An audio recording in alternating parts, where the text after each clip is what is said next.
This is a newly fresh harvested chayote. So, this is sayote in our dialect, but others call it just chayote. Yes. And dito ko siya nakuha. So, yan mga bunga. And then, meron pa pala doon mga baby na mga sayote. Saan na? Saan na yan? Kita nyo ba yun? Ayun o. Ayan. So anyways, dito ko siya kinuha. And I'm so tired. No? Tired na tumingin sa taas. Ang hirap pala pag matagal kang tumitingin sa taas. So, it's, nakaka-tiring. So, meron pa pala akong nakikita na mga lumalaki pa lang na mga chayote natin. So, ang plano dito is tanggalin to. Pero, meron pang chayote. So, meron pang mga baby chayote na lalaki pa. So, maybe antayin natin na mabuo yung mga sayote na to bago natin tanggalin. Kasi yung poste natin, andito yung poste ng kuryente, and then andito yung mga chayote. So, antayin lang natin lumaki yung ganito para may pakain pa tayo sa mga alagang manok at pato at aso at mga ano pa dyan na pwedeng makakain ng bunga. So, ayan. Let's cook this and alamin natin kung kinakain ba ng manok or pato ang sayote. Okay? So, let's go!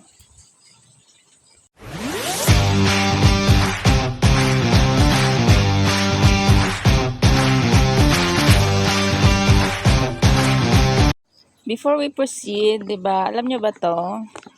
Yung ganito, may ugat na siya. So, this is over na siya. So, it's time na magtanim. So, ito, gawin natin is itatanim natin para pag lumaki to, pwede natin pagkuhanan ng ulam, yung sayote tops at the same time, yung ganito lang yung CDs. Ayan. So, ito ay kumbaga binhi ng ating sayote. Okay? Ito ay binhi. And, ito, pag tinanim natin to sa lupa, magkakaroon yan ng dahon. And then, magbubunga katulad nito. And then, paglalaki ito is magiging ganito. And then, pag na-over na to, magiging ganito na. So, ito yung tinatanim natin na nagbibigay sa atin ng bunga na sayote. So, ito ay binhi. So, bakit nga ba pinutol dito? Okay?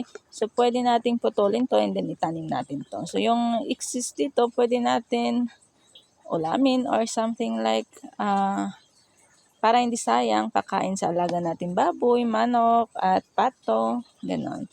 So, before we continue, magtanim muna tayo para sa susunod, meron kakainin ang ating mga alaga. Ayan, let's go back. Krrrt!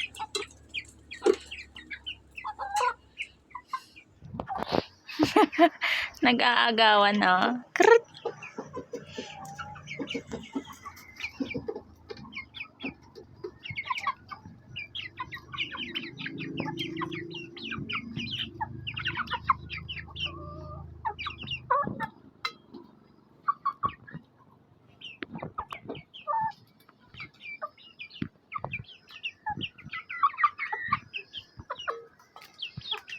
Yan.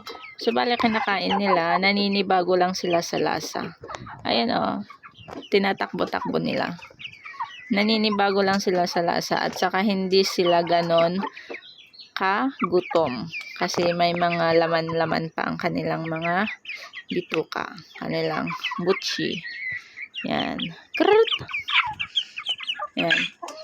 Pero pag around hapon na at wala pa rin silang kinakain, nag-aagawan ng mga to.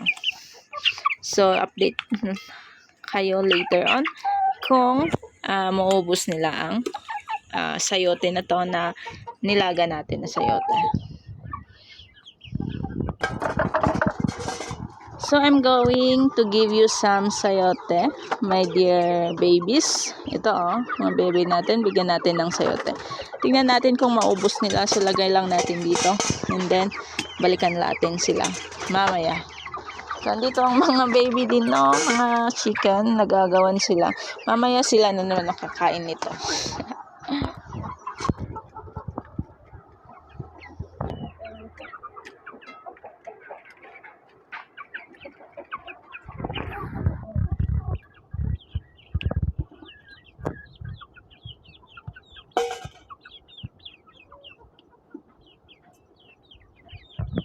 Oh, gutom pala sila.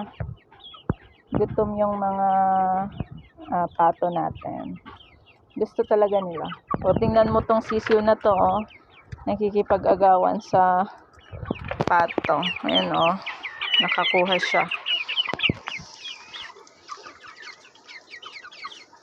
Yan. Kailangan lang natin palitan yung tubig and then mamaya gawin natin yan.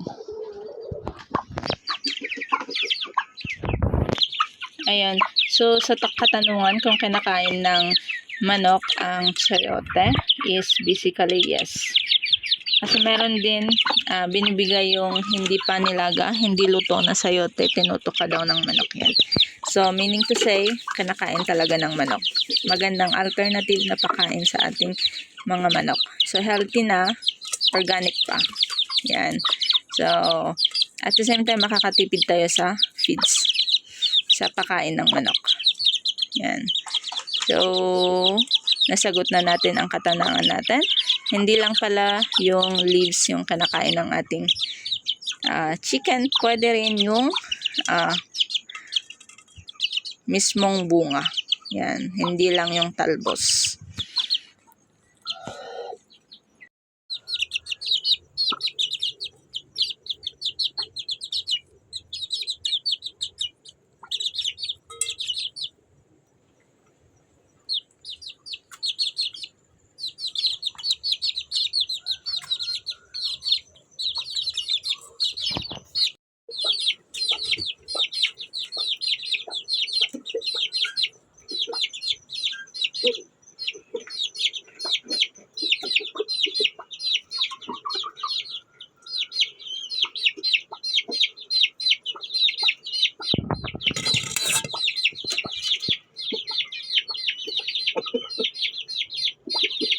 Loves niya din yung chayote. Loves ng baby ng daddy nyo. Ano? Grabe naman makakain to. Gutom ka ba? Wow! Gustong-gusto sa'yo. So, yun guys. Alam nyo na anong gawin nyo kung marami kayong sayote sa inyong mga bakuran. Pakain nyo yung sayote sa inyong mga alagang manok. Alternative na pakain. At the same time.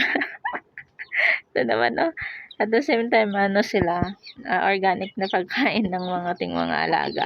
Makatipid-tipid tayo sa kanilang patoka. Yan. Yan guys. If you like this video, feel free to comment, like, comment, and connect para updated kayo sa susunod natin mga video. Click nyo yung notification bell para updated kayo for more updates sa ating mga alaga na manok.